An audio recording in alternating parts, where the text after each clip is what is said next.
Sisters, Assalamu alaikum wa rahmatullahi wa barakatuh. We are continuing with our training program. Yesterday we discussed about the ATMT, which means awareness through mosque tour. And we discussed the significance of this program. Can anybody tell me, what do we say the ATMT, what do we mean by ATMT? How is it significant for us? For Muslims? Well, how is it so special for the Muslims, this ATMT program? Was it so special? Why is it a significant approach? Because we take the tourists in a significant place, which is the mosque. Okay, you're close. You're very close. Anybody else? Why we say ATMT is very significant as a program? Because it is a way we use it to sandwich the introduction of faith of Islam inside an introduction of all the mosque and it's the effective da'wah tool.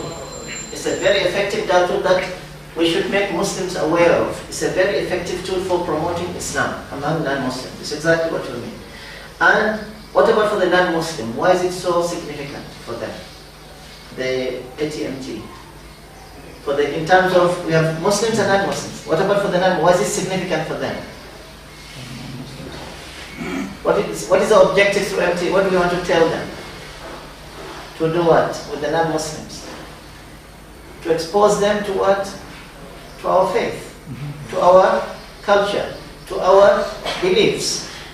Yeah. And so to remove also, what is the objective of all this? What is the objective of ATMT? What are the main objectives for us?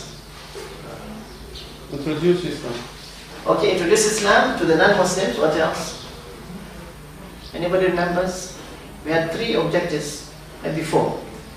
There's one ultimate objective is to please Allah subhanahu wa ta'ala. What are the other 3 objectives? Introduce Islam was one of them. How can we introduce Islam? What do you do first? Speaking about history of the mosque. Okay, this is another, but before that, to introduce the notions of Allah, of Muhammad, of the Quran, okay, this is about the tour, not about overall objectives of this program. Yes? The reception. Okay, this is also about the tour. You still remember the tour, you don't remember the first part. Okay, we have 3 objectives. One is to build bridges between us and them, to create understanding and respect for each other. Create build bridges of communication and understanding, remove misconceptions, and introduce Islam to them. These are the 3 objectives, right? And how do we do that? How do we achieve these 3 objectives? They have a different, why do they come to the mosque? Why do the non-Muslims come to visit us in the mosque? What is their reason for coming? The building, to see the building. To see the building, and what else? Anybody knows? Curious. Curiosity, what else? See the architecture. Huh? Okay. Take photo. Take pictures, whatever, memories, many reasons. So, now how do we combine the aim, objectives of the visitors with the aim and objectives of us, the sandwich. Sandwich, there you go. You have to sandwich. Technique. The sandwich technique. Remember this sandwich is very effective. This is the best technique, okay? So you have to, now when we say sandwich technique, what do we mean? What do we mean, sisters? Anybody? What do we mean by sandwich techniques? Anybody remembers? What do you mean by sandwich technique? What do we do? That's what we want to say for the aim of non-Muslim. For example, when they enter the mosque and say you don't see pictures here, why? Yeah. So we introduce that we don't worship idols. For example. That's right. But okay, you are very close. But you can give me a better. This is correct. But what is the explanation in briefly? Is that you use secular information, which is non-religious information about the mosque, about the structure, things in the building, the architecture of the mosque. See, like you see the prayer niche, mihrab, the mimbar, the place of the imam, the design of the carpet, the calligraphy, and you use this as a way to introduce Islam. That's what you mean. Using secular information related to the mosque and the building to introduce Islamic concepts and teachings. Simple as that. Clear? So this is the technique. Because it's not easy to just start away with the non-Muslim, let me teach you about Islam. It's not easy. So why I didn't ask, I'm not interested. Do not be interested. But you're talking about the building, about the history, about the mosque, then you introduce Islam in this way indirectly. So he learns about the building, the history, about Islamic faith at the same time. So it's like sandwich, you're eating the meat with the bread. It goes together very nicely. Okay? Fine. Now today we talk about the mosque tour. What did we say about how many aspects we have for the mosque tour? How many different aspects? We talk about the mosque. There are 4 aspects. Remember the aspects of the mosque tour? Anybody? We have the aims and objectives of the tour. Then we have the information aspect. What are the aspects? We have 2 more aspects. The mosque and Islam. The interaction aspect and the tour segments. Okay? So when we talk about the mosque tour, we have to have a special understanding. There is an objective for the tour, which is of course to introduce Islam to them, remove misconceptions, and to build bridges of understanding through communication, interaction. You said you have to have a connection with the visitors. What did you say? What is connection? It's a smooth flow of what? Connection is to have a smooth flow of information from both sides. Means that you should not have just a monologue, it should not be a one-way discussion. It should be a two-way discussion. I communicate with you, I get feedback like this. It should be a continuous flow of information. I talk to them, I also listen to them, and I also try to, we get feedback. There has to be both sides communication. So it's not one-way street, it's two-way street. Right. We covered also the way we conduct the tour. We have to start with the, as she said, build good reception. What else do we do after the reception? We have to do, can you give me 3 stages of the tour? Just like three different routes, how we can do the tour of the mosque. Nobody did any homework? No notes. Reception? Okay, reception, you see that. Itself, Okay, the tour, okay, how do you do the tour? Give me just an idea, theoretically. If you have a mosque, what do you do first? After you receive them, where do you take them next? Preparation for sisters to wear hijab. Okay, first the sisters, okay, that is done, already done. They got the hijab, they got dressed. What do you do now? Where do you take them? What are the main areas you have to show them? Niche prayer. Courtyard. The courtyard? Main hall. Main hall, what else? What you said? The prayer niche, the prayer niche, the mihrab, and then member. Wudu area. Wudu area if you want, if it's clean. They should be clean. Don't give a wrong image. Almost seems like dirty people there. Okay, what else you can take them to? If there's any other area in the mosque, there's a library or balcony, something like that. It depends on what conditions. We have to look. How do you determine the length of the tour? How do you determine the length of the tour? On what conditions? How would you say, okay, I'll spend 20 minutes with them or 10 minutes with them? You should ask them before. Exactly. How many Try to find time out they what will is their spend. time restrictions. Yes. Sometimes they may have only 10 minutes, sometimes 15 minutes, maybe 1 hour. Maybe they say plenty of time. So you can now take them more places. If they have 10 minutes, okay, you just take them to the main hall because there's no other time to waste the time. You have to focus on the main things. And what are the main issues we said you have to address? What are the main topics to address in the tour? We said about 4 main topics. What did we mention there? What are the things you have to introduce to them? As Allah subhanahu wa ta'ala, the concept of God in Islam, what else? Muhammad sallallahu Muhammad alaihi sallallahu wasallam. alaihi wasallam, Prophet Muhammad sallallahu alaihi wasallam, what else? The Quran. The Quran and Islam. Okay? And if time permits, you can explain also about other things. The role of the Imam, the member, what about the khutbah on Friday, what they say on the Friday khutbah, the adhan, you can make adhan for them and explain to them what is the meaning of the adhan, the qibla, direction of the qibla, what we face Mecca, and also you can talk about like the way we pray, the way we line up on prayers, how we do the prayers, standing bound, and why we do these positions, and also the wudu, how we perform the wudu. This is extra if time permits, but the main things are those 4 things, because this is the essential foundation of the tour. If at least they know these 4 things, you've done your job. At least you have given them something to get started with. But also you have to keep in mind, before you introduce this topic, see their reaction. How do you know if they're interested or not? How would you feel? How can you guess if these people want to know more or less? They are asking questions. Also, If they ask questions, what else? We can see if they hear the discussion or Okay, how do you sit there here? You don't. You see the ears are there. When a person yeah, exactly. Body language. You're right. Body language. If they are not listening to the looking around, taking pictures, they are not interested. Now suppose you have 10 people, 2 people are listening. I mean, you have 10 people, 2 are not listening. What do you do? Ignore. Just ignore the 2. Concentrate on the 10. So you have to be wise. If you find the majority are not interested, cut it short. No need to waste your time. Your time is very precious. You will find people who don't want to know anything about God, about Islam, about anything. They don't want. They're happy as they are. Leave them alone. Just tell them, okay, take pictures. How do you finish the tour if they are not interested? Just okay. Just tell them about the statistics, and just tell them if you have any questions, I'll be here for you. That's it. Feel free to take photographs. You take pictures, then masalama. We have some books that you take. But that's it. Because these people, they don't want to know. There's no point to waste your time. Not all tourists are interested. Majority are interested, but you will find some who don't want to know. One time I had a tour. I took one man. At the first beginning of the tour, I was starting. This mosque is called Ahmed Al-Fatih. It was built. He said, listen, I don't want to know about the mosque. I came to know about Islam. Teach me about Islam. I said, marhaban.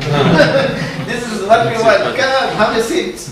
I'll teach you about Islam. Now I don't have to talk about the mosque. It's not important. He wants to know about Islam. Give it to him. He told me from the I don't want to know about the mosque. I came to know about Islam. Teach me about Islam. I said, alhamdulillah, this is what I've got. Now we go to the real meat of the matter. So you have to use your judgment. Depending on the tourist, you act accordingly. So not everybody is the same. So keep in mind, some people will be interested, some are not interested. Now always make sure that when you talk to them,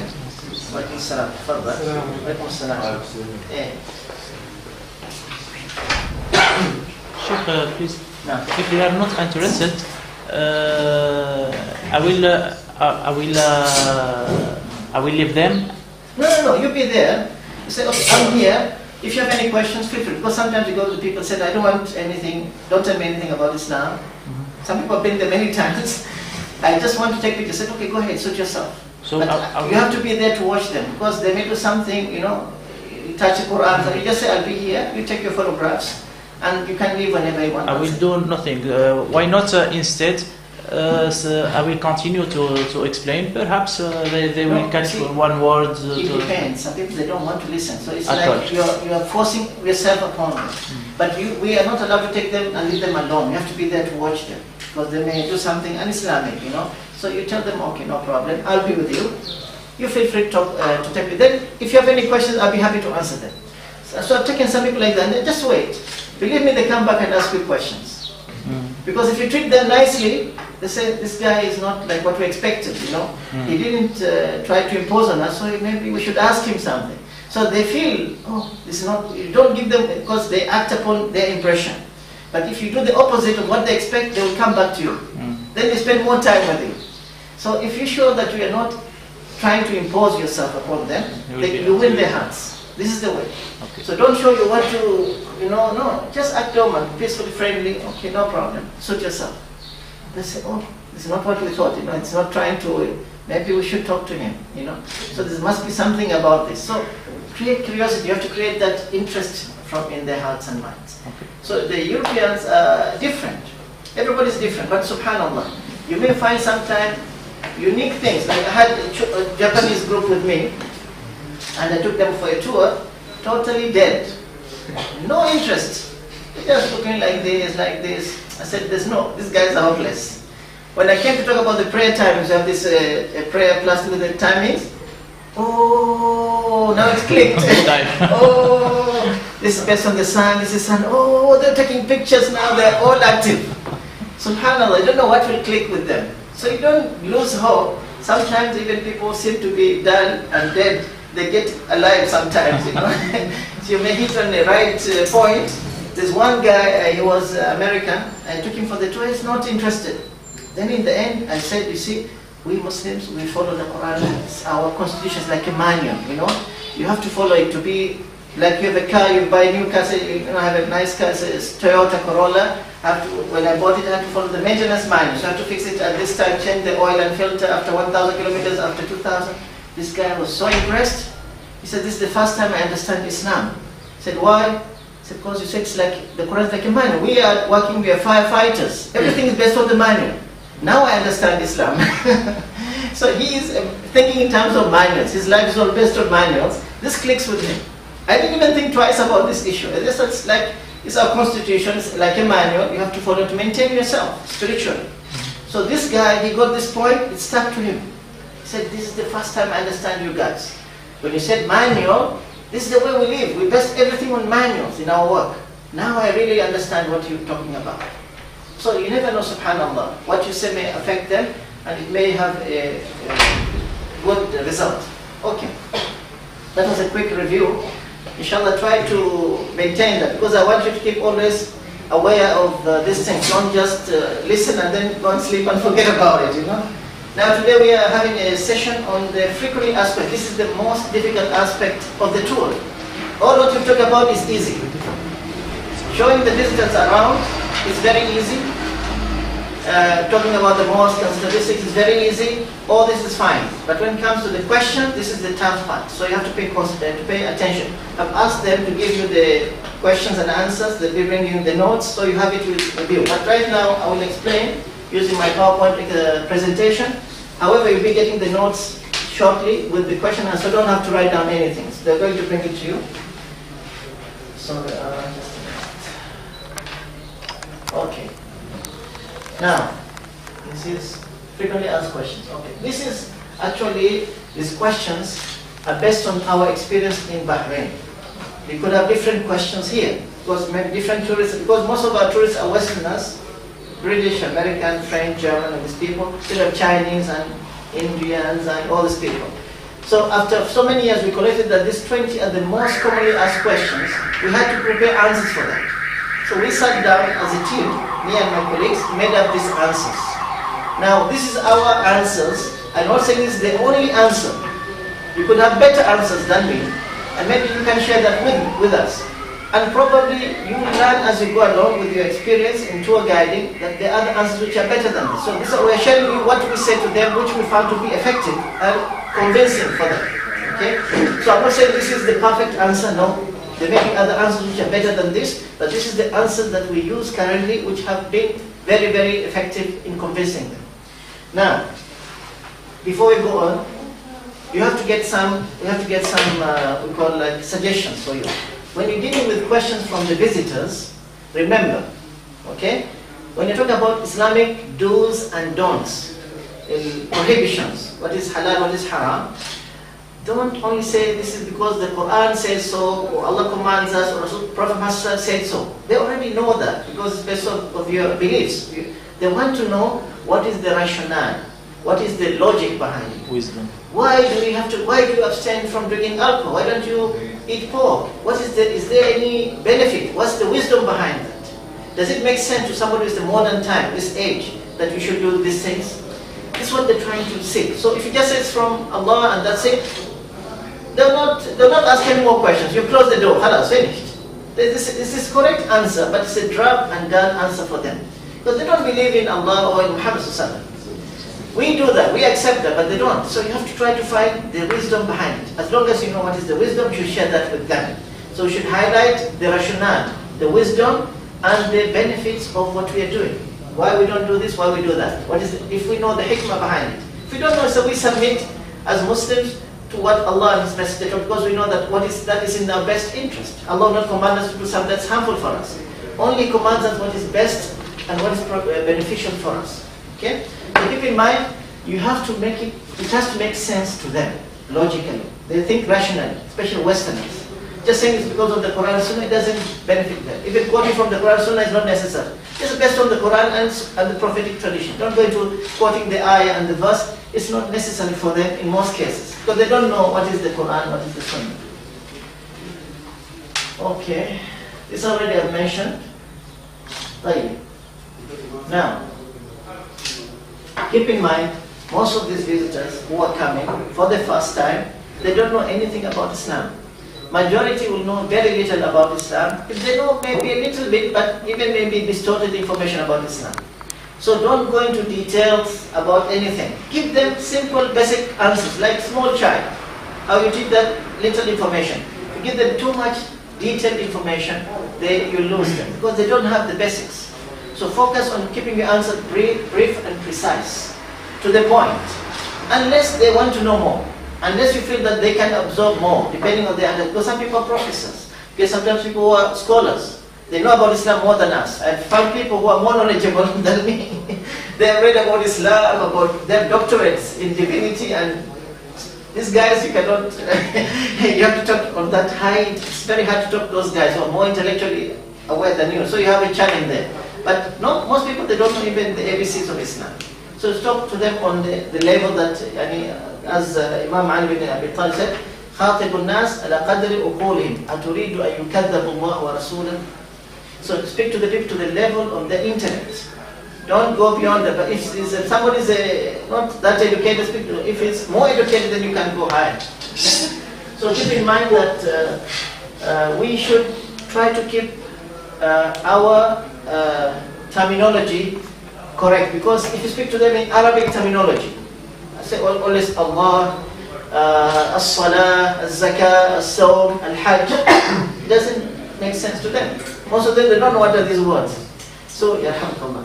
So basically, trying to explain these terms. Who is Allah? Let me explain who is. You can say God Almighty, okay, the one true God, or the God of Abraham, or the creator of the universe, the sustainer, something like that. It will click for them. But you say Allah, they think is the God of Muslims only. This is what they have in their mind. Or you say Salah, what is Salah? They don't know. So say ritual prayer. Does it feel his application? Yeah, it doesn't make sense. You have to make sure that you speak the language, otherwise you lose him. His mind will go try what is this Salah, you lose him. He has to keep his thoughts in track.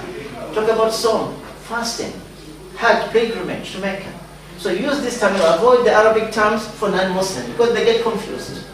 So use Arabic terms for Muslims because they know what is Salah, what is Zakah. But for non-Muslims, use English terms which are equivalent to what we know in Arabic. Okay? How do you translate Zakat? Almsgiving. Almsgiving. Almsgiving is A-L.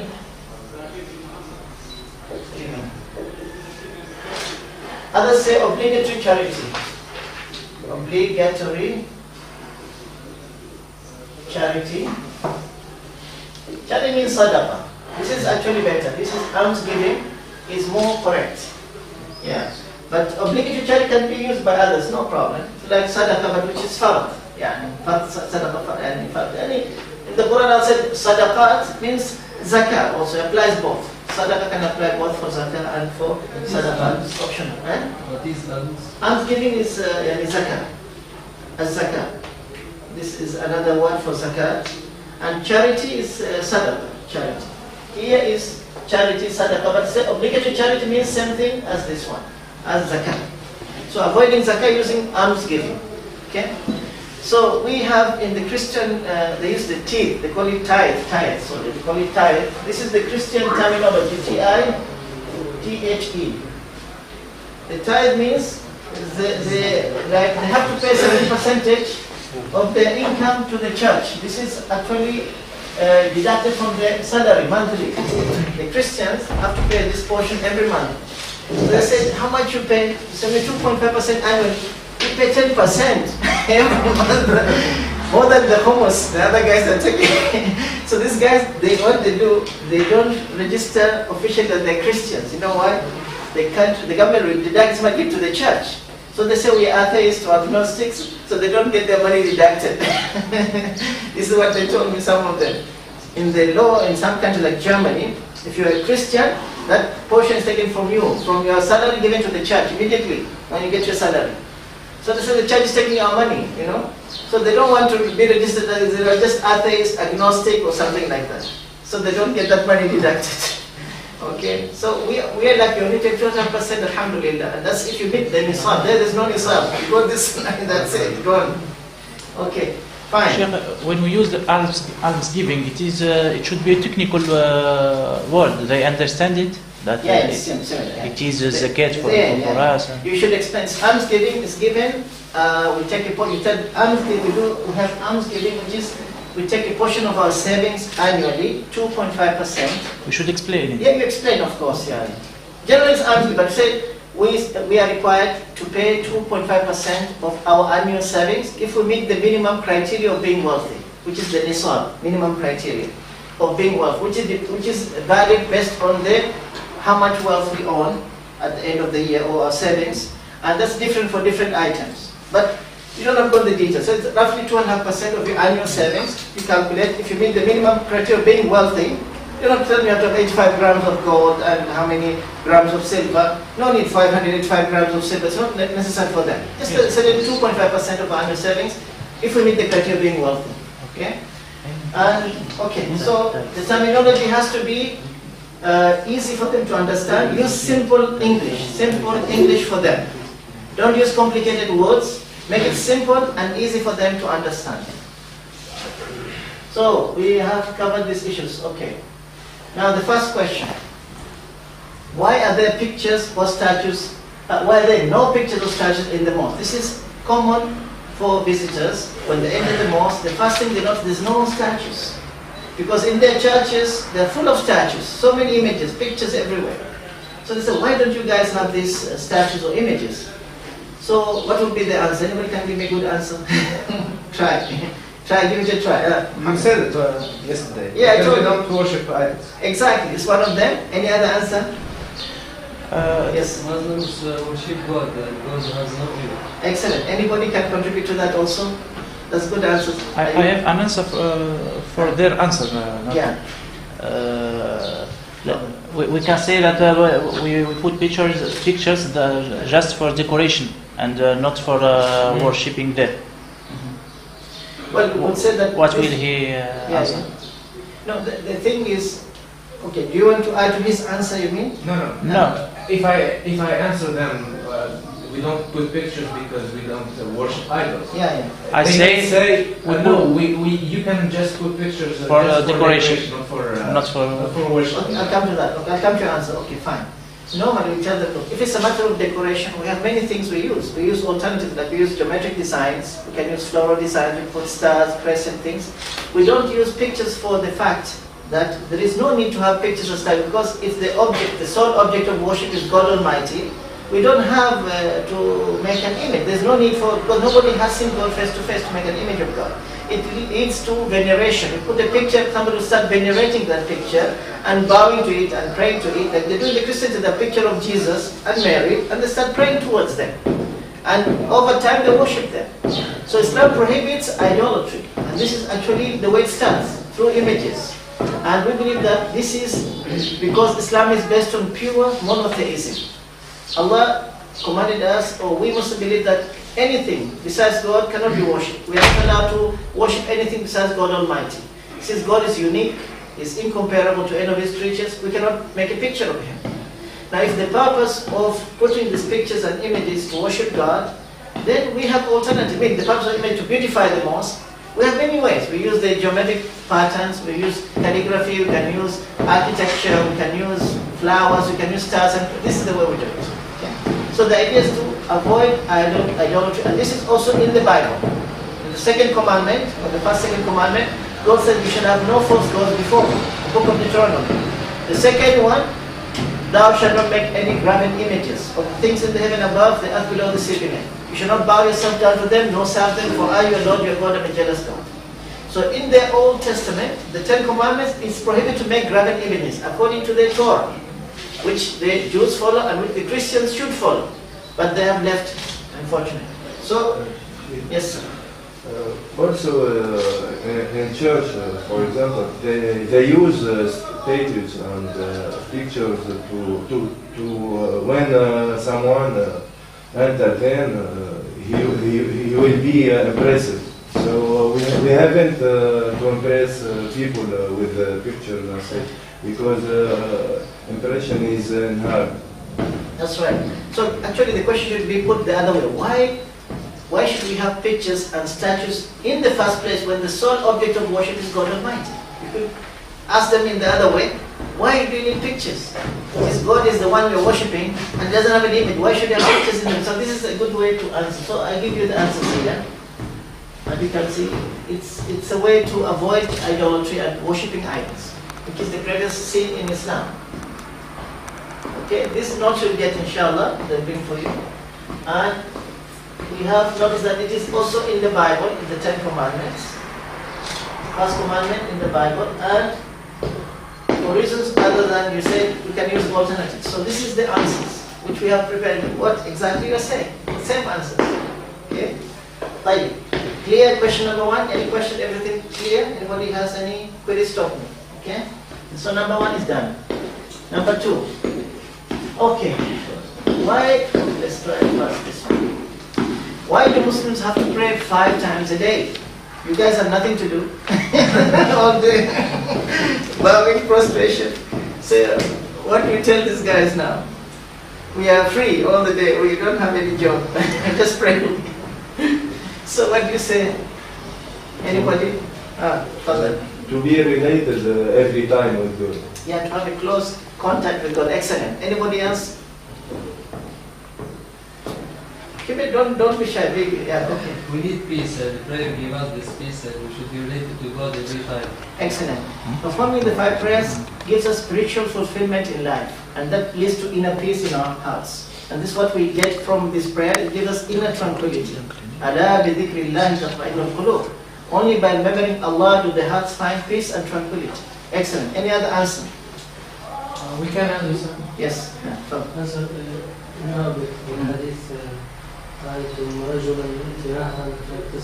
Yes, you translate that to English. Excellent. I want it in English. This is not Arabic class. You have the right answer, but you have to say it in English. Try, give it a try. Yalla, ijtahid. Okay, I need to help you out. Okay, you're right, but the idea is that it's a way of purification from sin. It's like somebody bathing in the river in front of his house 5 times a day. Would any dirt remain on his body? But the Prophet told the Sahaba, they said, of course not. So this is like the 5 prayers. It purifies you from sins and makes you clean. So Islam is a religion that leads to purification of body, mind and heart. This is the prayer, it purifies you. What about the hikmah behind the salah? Remember in the Quran what Allah says? Inna salata tanhani fahsha munkar. Prayer prevents from committing shameful and sinful acts. It's the best protection from this. Okay? طيب. We Yes. can add some scientific things, like for example, the movements in the salah refresh the brain cells. Or Okay, it's good for body, also for the, it's like the exercise, The wudu also makes you cleaner. That's right. Prevent you from Hygiene. diseases. Hygiene, and you said it's also good for the body, the movements. But as I said, be careful when you go to these areas, because sometimes you go to the exercise like yoga, like that. It loses the secret. You have to keep within the limits, okay? So this is good. If you have scientific proof about it, you have to be careful. So don't go beyond what is actually permitted. Now, Sheikh. For the time, because maybe they have in mind that the prayer takes 1 hour. So just the prayer is for 10 minutes. Exactly. So we can do our job, we can work, and we do prayer. It's just 5 to 10 minutes. Excellent. Jazakallah khair. That's correct. We could tell them prayer does not take much time. It's only 10 minutes. So it's just 10 minutes, but 5 times and more frequent. And it only does, so it's a very easy thing. It doesn't take most of out of the whole 24 hours, you spend only 1 hour, maximum 50 minutes to 1 hour a day. So it's not a big deal. So they should not think, oh, I'm spending hours, because in the church they spend how many hours? So it's not like that. Say, no, it's only 10 minutes, just more frequent. And we can do it in any place. Yeah, it is not limited to the mosque. We can you can pray whatever's coming, but if preferable men in the mosque and women at home. But if there is a proper place, otherwise you can pray in a clean place. Okay? Now, what about when I tell them when they ask me about prayer, why you pray or something like that? When I tell them to be a good slave to God, what about this? to be what? To be a good slave to God. Yes, this is a good point. Yes, you tell them Allah created us for a purpose. We believe as Muslims that the purpose of existence is to worship God Almighty. It is God who enjoined upon us to pray 5 times a day as an act of worship. That is good for ourselves. It's meant to benefit us, because God doesn't need our prayers technically. We are the ones who need this prayer. So by performing these prayers, we are fulfilling a duty to our Creator. At the same time, it's for our own benefit. Okay? So it leads to spiritual fulfillment for us. which we need as human, just like you need to eat how many times a day? 5, 10 times? 3 times. I tell the visitors, how many times do you eat on average? Oh, 3 times, maybe 5 times, maybe 10 times. I said, okay. If you ate once a week, won't you save more money? They said, no, of course not, I cannot survive. I said, because your body needs it. Otherwise, if you're hungry, you cannot work, you don't do anything. What about your soul? How do you take care of your soul? You have to take care of it. This means also fulfillment. So spiritual food, this is like spiritual food for your soul. So these are all points you can use to convince them, inshallah. Yes? What about the movement in prayer? Now? The movement. Yes. In prayer. Yeah. Yeah. We'll answer that later on. It's there. Don't worry. So we mentioned that it's to establish contact directly between man and God, and it's like spiritual food, and it keeps us away from committing sin and cleanses us like taking a bath so many times. Fine. Okay, other reasons we can say here, duty towards God, ordained by God, and part of the day doesn't take much time. Okay, so you got all the answers. Then answers them. I'm getting it from you now. MashaAllah. You guys are excellent. Okay, let's keep going.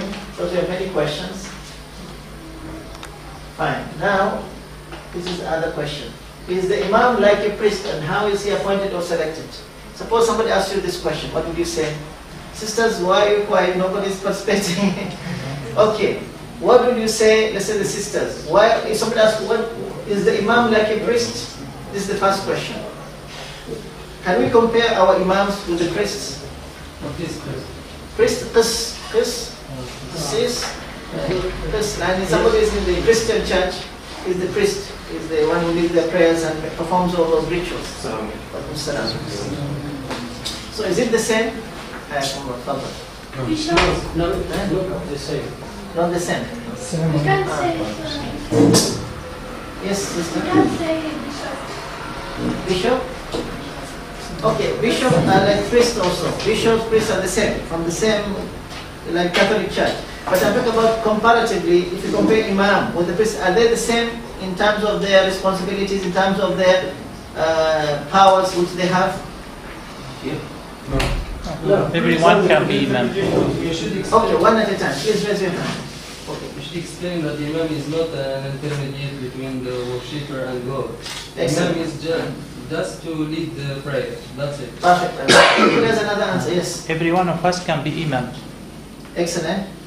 Talking about responsibilities in church and mosque, Yeah. the priest is the head of church, he's responsible for the church. I'm not talking about spiritual duties, but he's responsible for the church. I mean, he's whom the believers go to get answers from. And the same thing for the imam. Okay. How are they different then? How are they? I'm talking about how are they different. This is common thing, but I'm talking about the differences between Imam and the priest. It's already one. There's no intermediaries. What else? The Imam hasn't to live his life to be Imam. He is a normal person. Exactly. Because what do the priests can they marry priests? Like in some church, like Protestant priests, they are married nowadays. But the Catholic priests is a problem. They are not allowed to marry. This is a difference now. What else do the priests do, sister? Yes. the Imam has a message to receive to all the Muslims, a true message to receive to all the Muslims. Could you repeat that again, sister? The Imam? A true message to receive to all the Muslims. Yeah. And the priest? Okay, I didn't understand what she said. Anybody understood what she said? The priest is Khalifah of the Imam. Ah, the priest. You mean the priest? Yeah. No, that's the Pope. They said the Pope, not the priest. The Pope is the one because you have to understand, priests have religious authority, Imams which don't have. According to the church, the priest has the power to give confessions. They listen to the sins of their congregation and they tell them, okay, we'll intercede with Allah. You say these du'as, make these Hail Marys and something like that, and you'll be forgiven. Okay? They said they have that power. The Pope, he says he speaks in Allah's name. Like she said, they demand, they think that they have the Khalifatullah fil ard. But some of them have resigned. I don't know why, but so there are so many things. Now, technically speaking, imam is not like the priest. Imam is appointed to lead the congregation, as you said. He has no powers to intercede with Allah. He has normal life, as you mentioned. He can marry, he can have family, he can have a job. Okay? He is only the leader for the congregation. If he's not there, somebody else can lead. Who is qualified to lead, who knows how to lead the congregation. It doesn't have to be only him. Whereas in the church, only the priest can perform the service. Nobody else can do the ritual service. Also, we don't have hierarchy in our Islamic imam. There is no like special like priest and bishop and archbishop and then the pope. There's no hierarchy. It's a straight line. You have imams, but they don't report to somebody always, you know, like you have, unless the other school of thought, the Shia school, maybe they have ayatollahs different. But for the Sunni school of thought, there's no hierarchy. So these are the main differences we can point out. Yes. So one imam to be the prayer, in case there are many priests to be but we could have many imams, like in Makkah, Al-Haram al-Makki, there are so many imams. in one prayer, each prayer, one. To present the unity. That's true, yeah, the unity, exactly. So imam means leader. Technically, you have to explain the word imam means the leader, technically in Arabic. It could be leader of the tribe, leader of the nation, leader of the congregation. We're talking about leader of the prayers, the congregation prayers in the mosque. So, that's the first part. What about the second part? How is he appointed or selected? Now, I don't know about Tunisia, how you do it, but I'll tell you how in Bahrain it's done. In Bahrain, we have the Minister of Justice and Islamic Affairs and Endowments. They have the authority, or they have the committee for interviewing imams and muaddins. Anybody wants to be imam, muaddin has to go and be interviewed by this committee. This committee is made of senior imams. They will test their knowledge, check their credentials, and see if they're qualified or not. Then they'll recommend them for the job, if they find them to be suitable. But some mosques are built by like charity organizations, but they could recommend somebody or nominate somebody.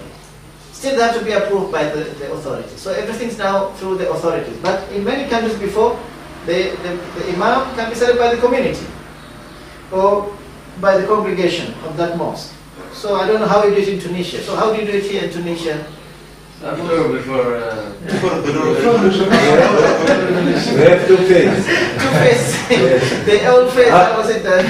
The government. Government. Now new phase. People select. People, they have the right to select. Alhamdulillah. Good. So it's getting better now. So I'll give you my answers and you compare with your answers. Inshallah, be close. I missed out something.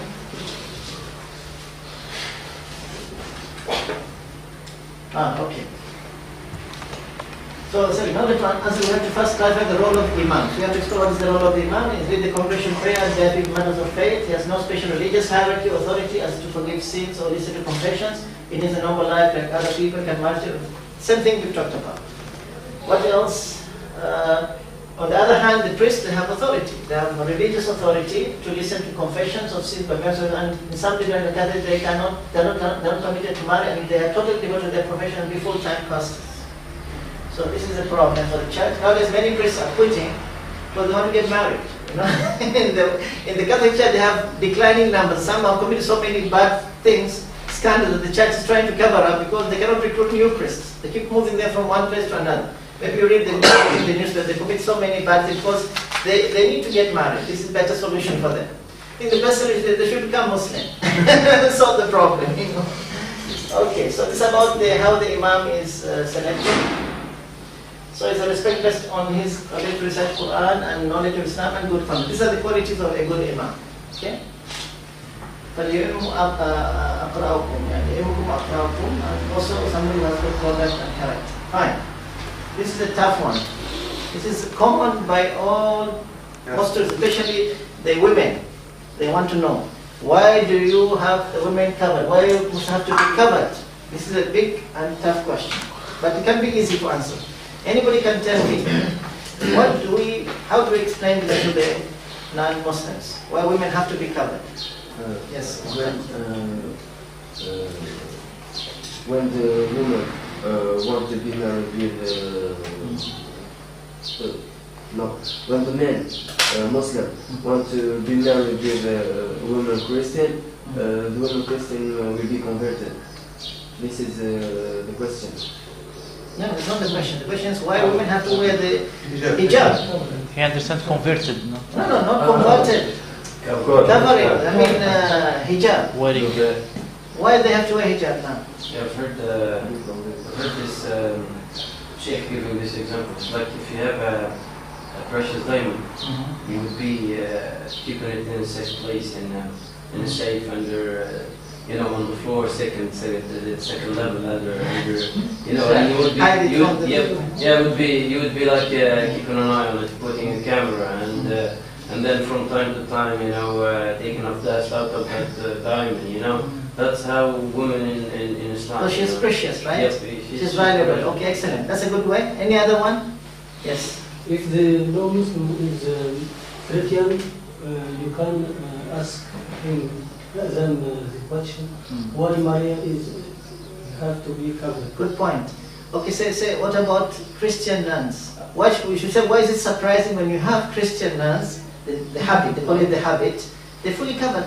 The picture of the Virgin Mary, when they put it fully hijab, Islamic. So what's the big deal? That's a good way to answer this. Okay, any other answers? They're very good. Yeah, any other answers? Yes. Want something logical answer. Yeah. To be closer, more to God, and to be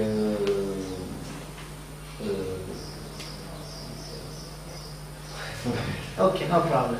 Yeah, it's of course always obeying the rules of Islam, but this is not good answer for the non-Muslim. They want to see what is the practical benefit. Yes. When a woman is covered, she will be protected from hurt or strange people. Exactly. And from يا أيها النبي قل لأزواجك وبناتك ونساء المؤمنين يدنين عليهن من جلابيبهن ذلك أدنى فلا يؤذين. This is important. Yes. I'll answer. What do you think they should do?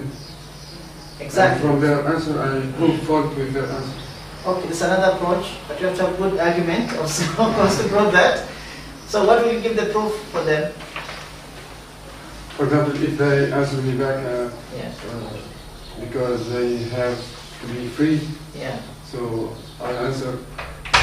You think a couple woman is not free? Why is that? And they keep arguing. Okay. See, basically, why do they ask this question? Because they think the men force the women to wear the veil. It's like submission, an act of slavery or submission or discrimination or imposition that the man is trying to impose on the woman. They don't understand that the women do it out of their own choice. This is one thing. They think this is something that is putting the woman behind bars. She's a prisoner. That's what they think. That's why these feminist movements are trying to get all these laws passed in Europe against hijab, because it's oppression for women. This is what is in their mind actually. So what we can tell them, according to those things, we can say, look, God has created man with the natural attraction between man. There's a natural attraction between man and woman. This is the way God created us. And the man has a stronger urge towards the woman, especially towards her looks and body.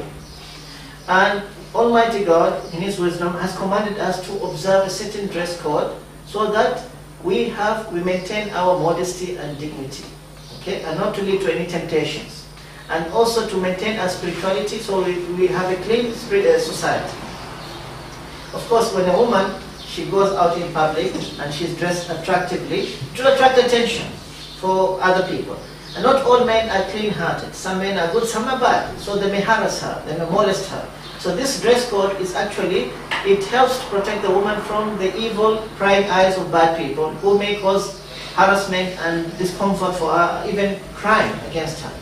So this is the way Islam protects the woman and their dignity and honor and maintains a clean society.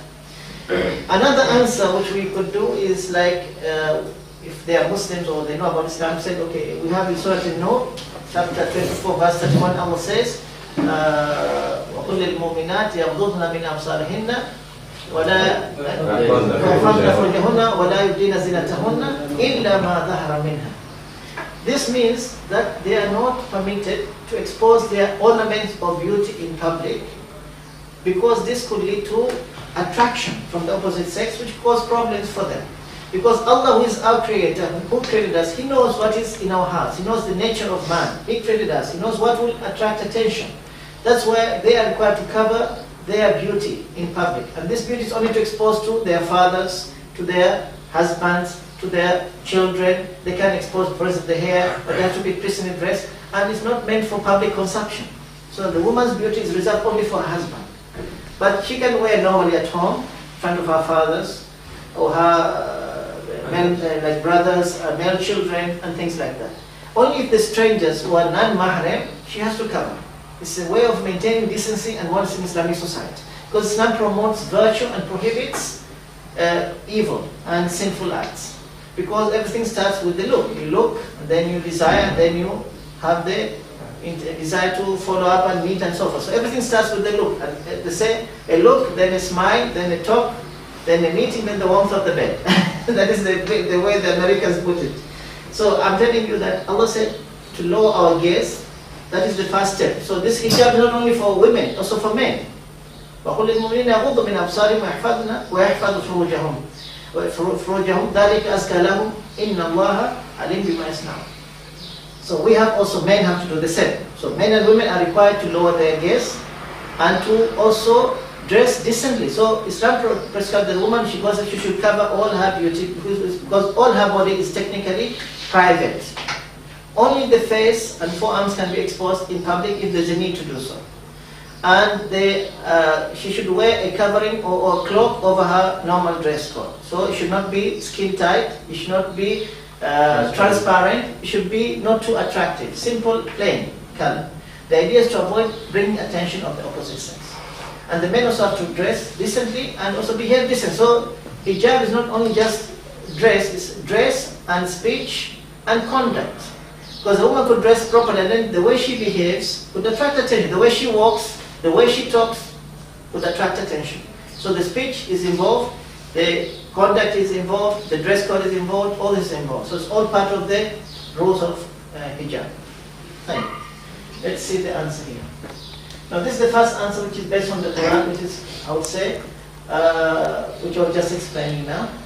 God commands believing women to lower their gaze and guard their modesty, and not to display their beauty and ornament except what ordinarily appears thereof, and that they should draw their veils over their bosoms and not display their beauty except to their husbands and their fathers and so forth. Okay? This is Surah Nur, chapter 24, verse 31. This is one way to prove it. The other way, okay, it's another way to say, in principle, Muslims should not wear clothes that is skin tight, transparent, or attract the opposite sex. And since the hair and hairstyle is important part of the woman's beauty and may attract women, avoid displaying it by covering the hair also. Okay? Right. Now, we have the other answer. This is the second answer. So you have two answers here. You can choose whichever answer you find to be suitable. This is the logical aspect, practical or logical aspect, which could explain that also in detail. So you have two ways to answer, this way or the other way. Okay? Right. Any questions? Clear? Seems to be hot here. You're not feeling hot? Maybe I'm too hot, I don't know. I don't know. This is another issue. In other religions, even in the church, in the Christian church, women have to veil themselves. You know, in the New Testament, Paul has written a letter to the Corinthians, and if a woman goes to the church, she should cover, veil herself, otherwise she should shave her hair. This is the Christian book, the Bible. Yeah. Yeah. If a woman goes to church, she should wear something on her head. Otherwise, she should shave her hair. She should not enter without covering the hair. So they used to follow this, but now they are following Hollywood.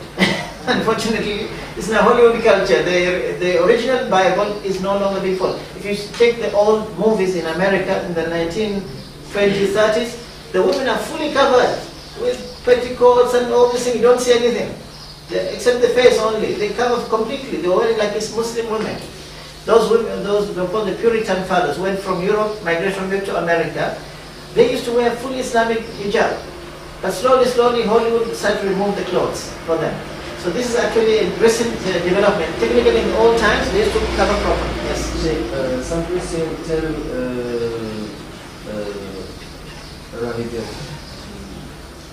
Rahibat. Yeah, the nuns. Yeah, the nuns. Yeah. The nuns make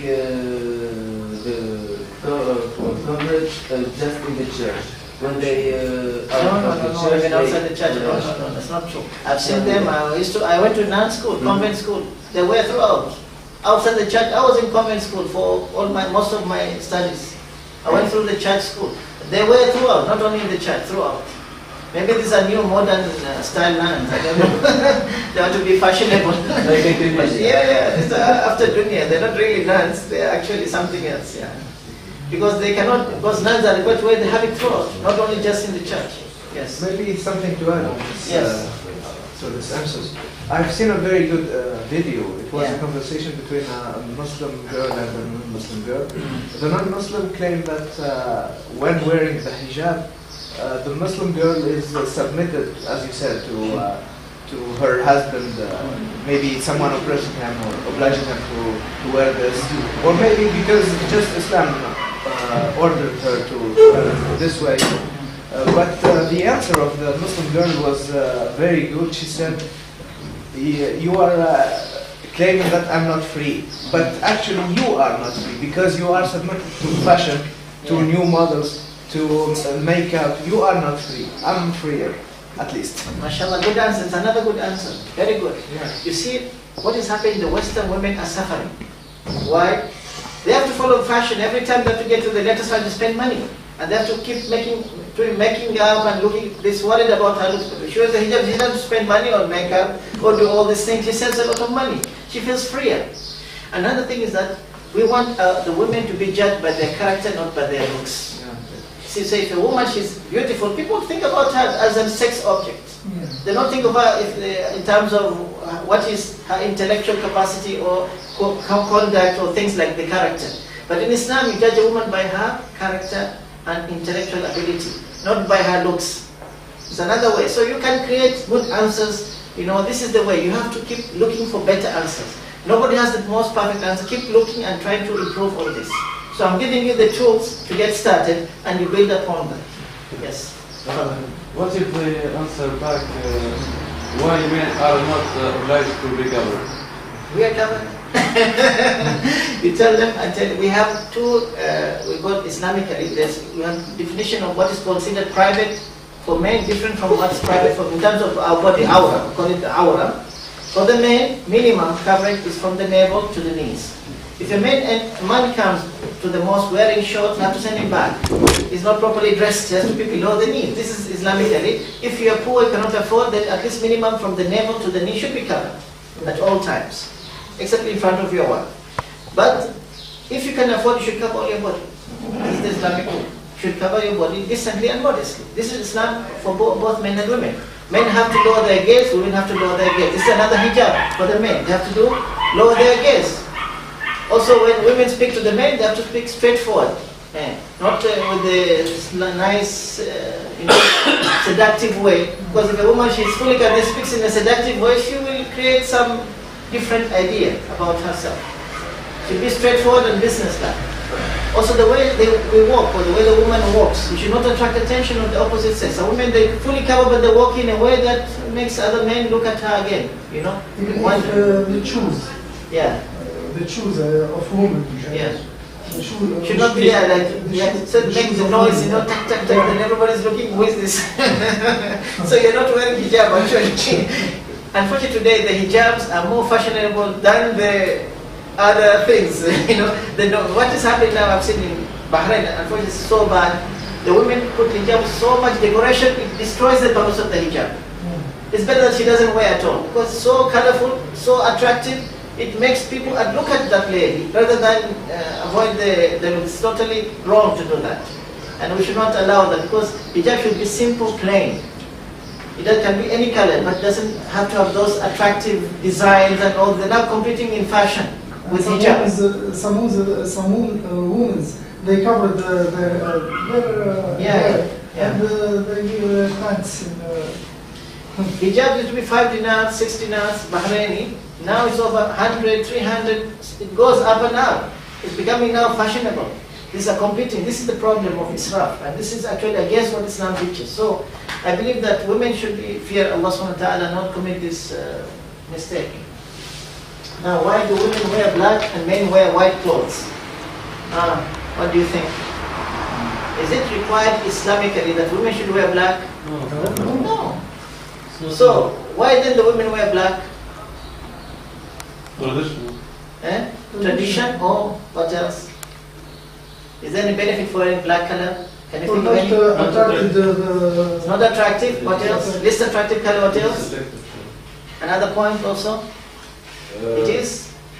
It doesn't let the light of sun. It's opaque. That's right. It's an opaque color. If she wears very light material, you cannot see through. You see.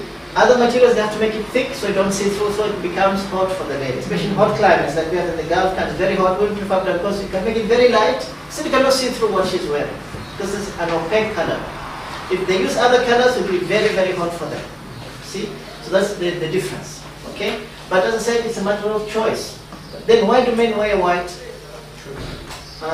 Again, choice, but there is also some other benefit. Yes, Prophet Muhammad, this white is the best, and we should wear for the Eid and for the Jummahs because it's the color which, you know, Allah, all the angels prefer, Allah prefers. It has respect because white explains innocence and purity. It has the implication of innocence. It's easy if you have a black dot on your cloth, you can tell. Because white is easy to tell. If you wear dark color, you cannot tell it's dirty or not. So you always see that because of the white, it's purity and cleanness. So it gives a sense of purity because you can easily detect anything dirty on your clothes. Okay. Also, it is good for the climate. This hot climate reflects the light. It is good for the hot climate because it reflects the light of the sun. So that's why you have white color is preferred for the hot climate because for reflecting, rather than dark colors which absorb the heat. Like if you have a car which is black, totally it will be very hot inside in the summer, whereas white can be less hot because the color reflects the light. So there is merits for the white color also. But technically you have the choice to choose whatever color, except men should not wear colors which women use, like pink, you know, for instance, and things like which are not to be women colors, and women should not wear what men wear.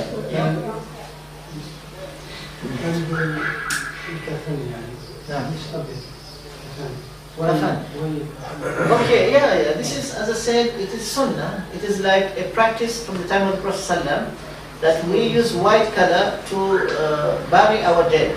Okay, and it is a sign of like cleanness and purity. And also it means like if you you go to Mecca for the Hijrah, I mean for the Hajj, so wear white color because it's the most beloved color to Allah subhanahu wa ta'ala. We believe that. And Prophet recommended this color. They say you use this to bury your dead and to wait for your special occasions. A recommendation by the Prophet. But it doesn't matter, it doesn't have to be white. You can use any other color. But